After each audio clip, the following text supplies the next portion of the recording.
Hi there, Lori here again with another video showing you created by Jill Blendit's Layered Template 7, and once again I'm using the Hello There Fusion collection. I wanted to show you filling this template in pretty much exactly the way it is and show you a couple of tricks along the way as you're using your .page file. First of all, as I've started to fill this in already, you can see some color here.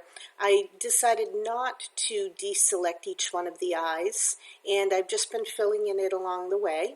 I am up to the diamond, the white diamond right underneath the script, and then this one is the script. And I've actually decided to leave these alone. I want that diamond to be white, and I want the script to be black, at the moment anyway, against it. So I've left those alone, but every other layer underneath I have already filled in. So now I'm still working my way up, and I'm going to continue filling these in. And as we do, sometimes I will turn the eye off just to see what it is that I'm looking at. So these are those tiny little dots that you kind of see spattered around. So I'll just finish these up. And then the mask. So the mask on here is a little bit subtle. If we fill it in with one of the artsy papers like I did on the previous video, you'll see that it gets really subtle behind there. But what I could do is a copy and a paste, and then I can line them both up so I can make sure they're both selected. Arrange, line them both up. I'll group them just so it goes down to the right spot. And now you can see that it makes it much more visible, shows it off a little bit more. I'm going to leave that just like that for the moment, and I'll skip the shadow, matte, and photos. I just want to go up and finish off these last pieces before I switch over. So let's try this swoosh with an artsy paper and see how that kind of makes it really blend in, and I like that look.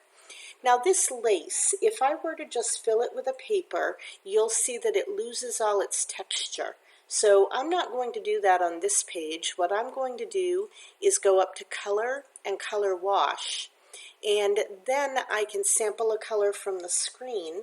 I can go grab whatever color that I'm looking at, and then I can change the saturation and the brightness until it looks the way I want it to.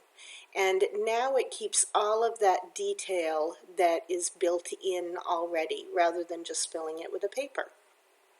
I do have that one bit of lace over there again. Let's just try that in blue, and that looks really pretty. And now I'll go grab my photos. So this is my sister, and she has a birthday today. So happy birthday to Lisa. And I knew I wanted to make a special page for her using some different photos of her in the last few years. So let me just fill these in. And I might play with those a little bit more afterwards. But all of the photo spots, of course, are live. And then the mats sit underneath them.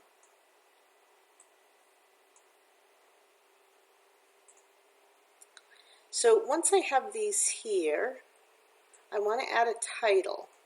So really, that's the page, just the way it is. So I decided to go into the kit and grab some of the alphas that are there. And with these alphas, I decided to use a combination of capitals and lowercase. And you can see I put the gray piece down so that you could see them down there. So I've resized some of them and moved them up and down to make them a little bit whimsical looking. And I might stick that here, but of course it blends into the background. So what I decided that I would do is pull over this piece, and I am just going to use part of this journal card. I like doing this quite often, making journal cards fit the way I want them to be. So I've got the square shape, and I want the arrows, and I haven't decided yet whether I want the outside area, but I am going to do something like this, and that's what I'm going to keep. So I will say keep the unshaded, which is already the default. And now I have this piece, whoops, and I do have a little bit that is still hanging out. So I'm just going to double click this, and when I do, I can go to Touch Up, Clone, and check my brush size.